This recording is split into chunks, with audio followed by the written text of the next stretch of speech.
اور جتنے بھی لوگ ہسپتالوں میں موجود ہیں بیماریوں کی وجہ سے پریشان ہیں، اللہ پاک ان سب کی بیماریوں کو دور فرما کر ان کو ہر طرح کی محتاجی سے محفوظ رکھیں۔ ناظرین، اگر آپ اللہ تعالیٰ کی ذات پر پورا یقین اور بھروسہ رکھتے ہوئے اس وظیفے پر عمل کر لیتے ہیں تو انشاءاللہ آپ کے جسم سے ہر طرح کی بیماری ختم ہو جائے گی، ہر طرح کی بیماری مر جائے گی۔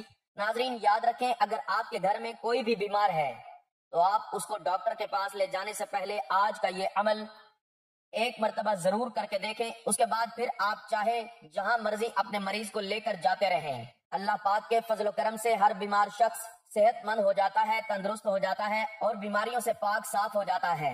ناظرین تقریباً ہر انسان کو اپنی زندگی میں چھوٹی بڑی بیماریوں کا سامنا کرنا پڑتا ہے۔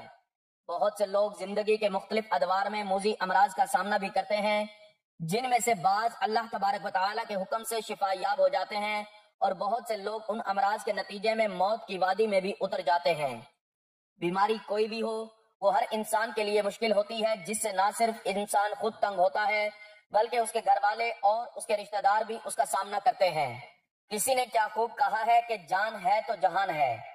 اس دور کے اندر جو بیماریاں عروج پکڑ رہی ہیں ان بیماریوں کا علاج اس روحانی عمل سے بتائیں گے۔ حضرت عبداللہ بن مسعود رضی اللہ تعالیٰ عنہ سے روایت ہے کہ میں جناب رسول اللہ صلی اللہ علیہ وآلہ وسلم کی خدمت میں حاضر ہوا۔ آپ کو شاید بخار تھا۔ میں نے عرض کیا یا رسول اللہ آپ کو بہت تیز بخار ہے۔ آپ صلی اللہ علیہ وآلہ وسلم نے فرمایا ہاں مجھے اتنا بخار ہوتا ہے جتنا تم میں سے 2 آدمی کو ہوتا ہے۔ میں نے عرض کیا یہ اس لیے ہے کہ آپ صلی اللہ علیہ وآلہ وسلم کا ثواب بھی 2 گنا ہے۔ فرمایا ہاں یہی بات ہے۔ مسلمان کو جو بھی تکلیف پہنچتی ہے، کانٹا ہو یا اس سے زیادہ تکلیف دینے والی کوئی چیز، تو جیسے درخت اپنے پتوں کو گراتا ہے اسی اللہ پاک اس تکلیف کو اس کے گناہوں کا کفارہ بنا دیتا ہے۔ ابو عشت زعانی کہتے ہیں میں مسجد دمشق کی طرف گیا اور اول وقت میں گیا، مجھے شداد بن اوس رضی اللہ تعالیٰ عنہ ملے، ان کے ساتھ صحابی بھی تھے۔ میں نے ان سے پوچھا اللہ تم پر رحم کرے کہاں کا ارادہ ہے؟ انہوں نے کہا ہم اپنے ایک بھائی کی عیادت کرنے جا رہے ہیں۔ یہ سن کر میں بھی ان کے ساتھ چل دیا۔ ہم اس مریض کے پاس پہنچ گئے۔ ان دونوں نے اس سے پوچھا حالات کیسے ہیں؟ اس نے جواب دیا اللہ تعالیٰ کا فضل و کرم ہے۔ سیدنا شداد رضی اللہ تعالیٰ عنہ نے فرمایا کہ جناب رسول اللہ صلی اللہ علیہ وآلہ وسلم نے فرمایا اللہ تعالیٰ فرماتے ہیں جب میں اپنے مومن بندے کو آزماتا ہوں اور وہ میری تعریف کرتے ہوئے میری آزمائش پر صبر کرتا ہے تو شفا یاب ہو کر اپنے بستر سے اس دن کی طرح گناہ سے پاک ہو کر اٹھتا ہے جس دن اس کی ماں نے اسے جنا تھا۔ مزید یہ کہ اللہ تعالیٰ اعمال لکھنے والے فرشتوں سے فرماتے ہیں میں نے اپنے اس بندے کو پابند کر لیا ہے اور اسے آزما رہا ہوں، تم اس کی تندرستی کی حالت میں اس کے اعمال پر جو جو لکھتے تھے اس کو برقرار رکھو۔ ان احادیث سے معلوم ہوتا ہے کہ بیماری سے انسان کے گناہ معاف ہو جاتے ہیں اور اس کے ذریعے انسان کو اللہ تعالیٰ بہت بڑا اجر عطا فرماتے ہیں، بشرط یہ کہ وہ اس پر صبر کرے، ناشکری اور واویلا نہ کرے۔ مزید یہ کہ اس کے احسانات میں سے ایک احسان یہ بھی ہے کہ بیمار آدمی کو بیماری کی حالت میں ان اعمال جن کو وہ تندرستی کی حالت میں کیا کرتا تھا کا اجر کیے بغیر ملتا رہتا ہے۔ کسی بھی قسم کی بیماری ہو اس کا علاج کرنا سنت ہے اور علاج سے کبھی گریز نہیں کرنا چاہیے۔ بحیثیت مسلمان ہمارا ایمان ہے کہ بیماریاں اللہ کی جانب سے امتحان و آزمائش ہیں جن کا علاج ادویہ سے کرنا چاہیے، تو سنت کے مطابق ان کا روحانی علاج کرنا بھی جائز اور مستحب عمل ہے۔ اللہ کا وعدہ ہے کہ بیماریوں سے شفا بھی اسی کی جانب سے ملتی ہے۔ اس کے لیے بندے کو اپنے رب سے ایسے طریقے سے دعا کرنی چاہیے کہ دوا میں تاثیر پیدا ہو جائے۔ بے تحاشا ادویات کھاتے رہنے سے جب کوئی مرض دور نہ ہو تو دیکھا گیا ہے کہ ساتھ روحانی عمل کرنے سے مرض سے جلد افاقہ ہو جاتا ہے اور مرض جڑوں سے غائب بھی ہو جاتا ہے۔ بس بندے کو دعا کا سلیقہ آنا چاہیے، اس کے اندر عاجزی اور اخلاص ہونا چاہیے۔ جو لوگ اس اسم اعظم کو پڑھ کر اور ایک تسبیح مکمل کرنے کے بعد اس کو پانی پر پھونک کر پی لیا کریں تو جہاں ان کو جسمانی عوارض سے نجات ملے گی وہاں باطنی طور پر بھی اس کو سکون ملے گا۔ یہ مرض بے شک دنیاوی الجھنوں پر مشتمل کیوں نہ ہو، ان سے نجات کے لیے بندے کو اللہ پر بھروسہ کرنا چاہیے اور اپنی عبادات و اذکار میں ثابت قدم رہنا چاہیے۔ اس اسم اعظم کو بطور تسبیح کرنے والے خود کو کبھی اکیلا نہیں سمجھتے، ایک طاقت ان کے ساتھ رواں رہتی ہے۔ یہ مایوسی اور ڈپریشن کا مجرب عمل ہے۔ جن لوگوں میں منفی خیالات پیدا ہونے لگ جائیں ان کے لیے بڑا سود مند عمل ہے، ارشاد ربانی ہے، اور جو شخص کسی ایک کی جان بچا لے اس نے گویا تمام لوگوں کو زندہ کر دیا۔ قرآن مجید کا ایک وصف یہ بھی ہے اے لوگو تمہارے پاس تمہارے رب کی طرف سے ایک چیز آئی ہے جو نصیحت ہے، اور دلوں میں جو روگ ہیں ان کے لیے شفا ہے اور رہنمائی کرنے والی ہے اور رحمت ہے ایمان والوں کے لیے۔ حضرت ابراہیم علیہ السلام نے بیماری سے شفا کو رب العزت کی نعمت قرار دیا۔ اس حوالے سے ارشاد ہے، اور جب میں بیمار ہو جاتا ہوں تو وہی مجھے شفا دیتا ہے۔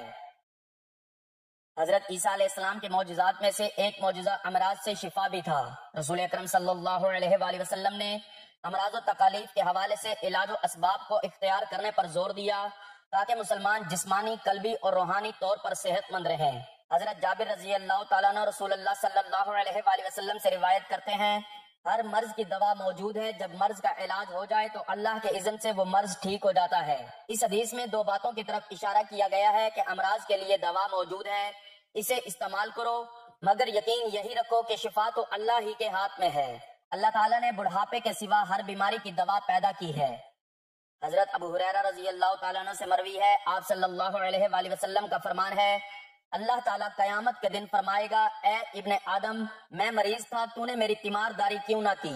بندہ عرض کرے گا، اے اللہ، میں آپ کی عیادت کیسے کرتا حالانکہ آپ رب العالمین ہیں، یعنی آپ بیمار ہونے سے پاک ہیں۔ اللہ تعالیٰ کی طرف سے جواب آئے گا کہ میرا فلاں بندہ مریض تھا، تو نے اس کی تیمارداری نہیں کی، کیا تجھے پتا نہیں کہ اگر تو اس کی تیمارداری کرتا تو مجھے اسی کے پاس پاتا؟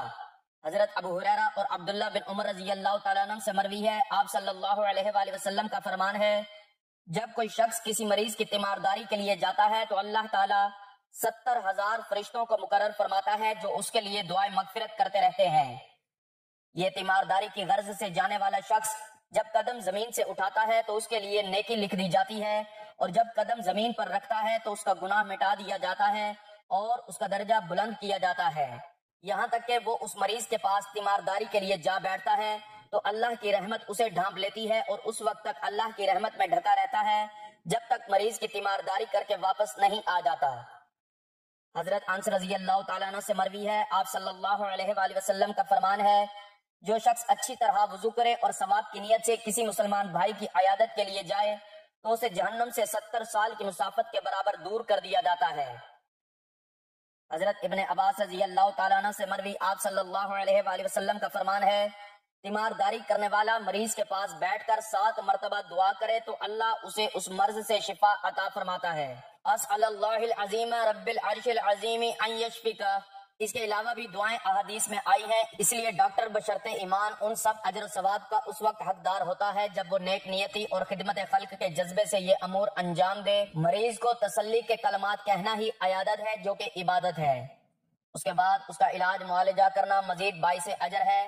اگر خدا نخواستہ ڈاکٹر مریض سے محض پیسے بٹورنے کے لیے کام کر رہا ہے تو وہ دھندا تو کہلایا جا سکتا ہے، خدمت خلق کا نام دینا ناانصافی ہے، کیونکہ یہ انسانیت کی بہت بڑی خدمت ہے اور اسلام انسانیت سے مکمل ہمدردی کا نام ہے۔ اس لیے شریعت نے اس بارے میں مکمل رہنمائی کی ہے اور ڈاکٹر کی ضرورت، معیار، ذمہ داریاں اور اس کی معاشرتی حیثیت کو اہمیت سے بیان کیا ہے۔ اللہ تعالیٰ نے اس کائنات میں زہر کے ساتھ ساتھ اس کا تریاق بھی پیدا فرمایا ہے اور بیماریوں کے ساتھ ساتھ اس کا علاج بھی۔ رسول اللہ صلی اللہ علیہ وآلہ وسلم نے ارشاد فرمایا، اللہ تعالیٰ نے بڑھاپے کے سوا ہر بیماری کی دوا پیدا کی ہے۔ اب یہ انسان کا کام ہے کہ وہ اللہ تعالیٰ کی دی ہوئی عقل اور تجربے کی قوت کو استعمال کرتے ہوئے دواؤں کو دریافت کرے۔ اس کام کو میڈیکل سائنس اور ڈاکٹر انجام دیتے ہیں، اس لیے اس میں کوئی شبہ نہیں کہ انسانی خدمت کے پہلو سے ان کی خدمات نہایت اہم ہیں۔ بھوکے کو کھانا کھلانا، محتاج کو کپڑے پہنانا، معذور کے کام میں ہاتھ بٹانا اور ضرورت مند کی حاجت پوری کرنا، یہ سب مخلوق کی خدمت ہے، لیکن انسان سب سے زیادہ خدمت کا محتاج اس وقت ہوتا ہے جب وہ مریض ہو۔ بیماری انسان کو اس مقام پر پہنچا دیتی ہے کہ کھانا موجود ہونے کے باوجود وہ کھا نہیں سکتا، ہاتھ پاؤں سلامت ہیں لیکن وہ ایک قدم چل نہیں سکتا اور تیمارداری اور مددگاروں کے رحم و کرم کا محتاج ہوتا ہے۔ اس لیے رسول اللہ صلی اللہ علیہ وآلہ وسلم نے مریض کی عیادت اور تیمارداری کو بے حد اجر کا باعث قرار دیا ہے۔ آپ صلی اللہ علیہ وآلہ وسلم نے فرمایا، جب تک ایک شخص مریض کی عیادت میں رہتا ہے گویا وہ جنت کے باغ میں ہے۔ اس طرح ڈاکٹر گویا اپنی ڈیوٹی کے پورے وقت اس حدیث کا مصداق ہوتا ہے۔ رسول اللہ صلی اللہ علیہ وآلہ وسلم نے ارشاد فرمایا کہ لوگوں میں سب سے بہتر وہ ہے جو لوگوں کو سب سے زیادہ نفع پہنچائے، اور کون ہے جو انسانوں کے لیے ڈاکٹر اور مالک سے بڑھ کر نافع ہو۔ اس طرح گویا حضور صلی اللہ علیہ وآلہ وسلم کی بارگاہ سے ڈاکٹر کو خیر الناس، بہترین انسان کا ایوارڈ ملا ہے۔ ان سے بڑھ کر اور کیا اعزاز ہو سکتا ہے؟ واقعہ یہ ہے کہ یہ گروہ انسانیت کا سب سے بڑا محسن ہے، اور اس نسبت سے ان کی توقیر و تکریم معاشرے کا فریضہ ہے۔ بعض دفعہ ایسا ہوتا ہے کہ علاج سے جلدی فائدہ نہیں ہوا یا مریض کی موت واقع ہوئی تو لوگ ڈاکٹر سے الجھ جاتے ہیں، اور بعض دفعہ تو اس کی جان کے بھی لالے پڑ جاتے ہیں۔ یہ غیر سنجیدہ طرز عمل ہے، اس لیے کہ علاج تو انسان کے اختیار میں ہے، لیکن صحت و شفا اللہ کی مشیت کے بغیر حاصل نہیں ہوتا۔ جو شخص جس مقام کا حامل ہوتا ہے اسی نسبت سے اس کی ذمہ داریاں بھی ہوتی ہیں، اس لیے ڈاکٹر اور معالج حضرات کو اپنی ذمہ داریوں پر بھی توجہ دینی چاہیے۔ ڈاکٹر کا بنیادی فریضہ یہ ہے کہ وہ اس پیشے میں خدمت کے پہلو کو مقدم رکھے۔ ہم یہ تو نہیں کہہ سکتے کہ وہ مریضوں کا مفت علاج کریں اور اپنے گھر سے دوائیں لا کر کھلا دیں، لیکن یہ ضرور ہے کہ اس پیشے کو محض تجارت اور بزنس نہ بنا دیا جائے، اور اجرت کے ساتھ ساتھ اجر کے پہلو کو بھی ملحوظ رکھا جائے۔ اس وقت صورتحال یہ ہے کہ تعلیم اور علاج نے ایک زبردست کاروبار کی صورت اختیار کر لی ہے، اور معاشی کشش کی وجہ سے بہت سے ہوٹل اسپتالوں میں تبدیل ہو گئے ہیں۔ ڈاکٹروں کی فیس مریض کے لیے ناقابل برداشت بوجھ بن گئی ہے۔ پھر فیس کے سلسلے میں بھی ایک نئی روایت یہ قائم ہو رہی ہے کہ مریض جتنی بار مشورے کے لیے جائے ہر بار فیس ادا کرے۔ اس طرح بعض اوقات ہر ہفتہ ڈاکٹر فیس وصول کر لیتے ہیں، پھر آمدنی کے بالواسطہ ذرائع بھی پیدا کر لیے گئے ہیں۔ دوائیں لکھی جاتی ہیں اور مخصوص و متعین دکانوں سے دوا خریدنے کو کہا جاتا ہے تاکہ ان سے کمیشن مل سکے۔ مریض پر بوجھ ڈالنے اور اپنی جیب بھرنے کے لیے ایسا بھی ہوتا ہے کہ جو دوائیں پہلے لکھی گئی تھیں اب وہ ختم بھی نہیں ہوئی کہ دوا تبدیل کر دی جاتی ہے، اور اسی فارمولے کی دوسری دوا جس کا نام کمپنی بدل جانے کی وجہ سے بدلا ہوا ہوتا ہے لکھ دی جاتی ہے۔ بیچارے مریض کو ڈاکٹر صاحب کی اس ہوشیاری کی خبر بھی نہیں ہوتی۔ یہ بھی دیکھا گیا ہے کہ جتنی دوا مطلوب ہے اس سے زیادہ لکھ دی گئی اور چند دنوں میں نسخہ بدل دیا گیا اور زائد دوائیں بیکار ہو گئیں۔ یہ بھی ہوتا ہے کہ نقلی دوائیں یا ایسی دوائیں جن کی مدت ختم ہو چکی ہے دی جاتی ہیں اور معیاری دواؤں کی قیمت وصول کی جاتی ہے۔ بے مقصد ٹیسٹ کرائے جاتے ہیں۔ مریض نے اگر کسی دوسرے ڈاکٹر سے ٹیسٹ کرایا ہو تو چاہے وہ رپورٹ دو دن پہلے ہی کی کیوں نہ ہو، لیکن نیا ڈاکٹر پھر سے پورے ٹیسٹ کراتا ہے، اور یہ بھی ضروری قرار دیا جاتا ہے کہ ڈاکٹر نے جس پیتھولوجسٹ کا مشورہ دیا ہے اس کے یہاں ٹیسٹ کرایا جائے۔ ان اقدامات میں مخلصانہ جستجو و تحقیق کا جذبہ شاذ و نادر ہی ہوتا ہے۔ اکثر اس کا مقصد زیادہ سے زیادہ کمانا اور اپنی جیب بھرنا ہوتا ہے۔ ایسا بھی ہوتا ہے کہ ایک ڈاکٹر دوسرے ڈاکٹر یا خاص ہاسپٹل کو مریض ریفر کرتا ہے۔ یہ تمام صورتیں اگر مریض کی بھلائی کے جذبے سے ہوں تب تو ان کی افادیت سے انکار نہیں کیا جا سکتا، لیکن افسوس کہ ان سب کا مقصد کمیشن کھانا ہوتا ہے۔ دواؤں پر کمیشن، ٹیسٹ پر کمیشن، مریض کے بھیجنے پر کمیشن، اور جہاں جہاں ممکن ہو وہاں سے کمیشن کا حصول۔ ان کمیشنوں اور ان کی بڑھتی ہوئی شرحوں نے مریض کی کمر توڑ دی ہے، اور غریب لوگوں کے لیے اسپتال جانے کا تصور بھی ایک بوجھ ہوتا جا رہا ہے۔ یہ کمیشن فقہی اعتبار سے رشوت ہے، اس کا لینا حرام ہے اور اس میں واسطہ بننا بھی حرام ہے۔ یاد رکھیے، اسلام میں جہاں حقوق اللہ کی اہمیت ہے وہیں حقوق العباد کو بنیادی اور دوہری اہمیت دی گئی ہے۔ حقوق العباد میں خدمت خلق بنیادی اہمیت کا حامل شعبہ ہے، اور خدمت خلق کے شعبے میں بیمار اور مریض افراد کا علاج، معالجہ اور ان کی خدمت ایک عظیم نیکی ہے۔ اگر ڈاکٹر حضرات اپنے اس پیشے میں اخلاص و ایثار کا مظاہرہ کرتے ہوئے اپنی ذمہ داری پوری کریں تو بلا شبہ یہ انسانیت کی خدمت اور ایک عظیم نیکی ہوگی۔ ناظرین، اب آپ نے 111 مرتبہ یا اللہ یا سلاموں کو پڑھ کر مریض کے اوپر دم کر دینا ہے۔ انشاءاللہ اللہ پاک کے فضل و کرم سے جیسے جیسے آپ یہ عمل کرنا شروع کریں گے مریض کی بیماری کم ہونا شروع ہو جائے گی، اس کی تکلیف کم ہو جائے گی اور اس کے جسم سے بیماری ختم ہو جائے گی۔ ناظرین، اس عمل کو آپ نے لازمی کر لینا ہے۔ 111 مرتبہ پڑھ کر آپ نے مریض پر دم کر دینا ہے، انشاءاللہ اللہ پاک شفا عطا فرما دیں گے۔ ناظرین، ہم سب جانتے ہیں کہ صحت اللہ کی بہت بڑی نعمت ہے، لیکن ہر انسان کبھی نہ کبھی کسی نہ کسی مرض یا بیماری میں ضرور مبتلا ہو جاتا ہے۔ تو ہمیں اللہ پاک سے دعا کرنی چاہیے کہ اللہ پاک ہم سب کی بیماریوں کو دور فرمائے اور ہم پر اپنا خاص فضل و کرم فرمائے۔ اللہ تعالی ہمیں نیکی کی بات کو سننے سمجھنے اور اس پر عمل کرنے کی توفیق عطا فرمائے، آمین۔ اللہ تعالیٰ میرا سنانا اور آپ کا سننا اپنی بارگاہ میں قبول و منظور فرمائے، آمین۔ ناظرین، گزارش ہے کہ اللہ تعالیٰ کے 99 ناموں میں سے کوئی ایک نام لکھ کر کمنٹس میں ضرور شیئر کریں۔ اللہ تعالیٰ ہم سب کا حامی و ناصر ہو، آمین، جزاک اللہ۔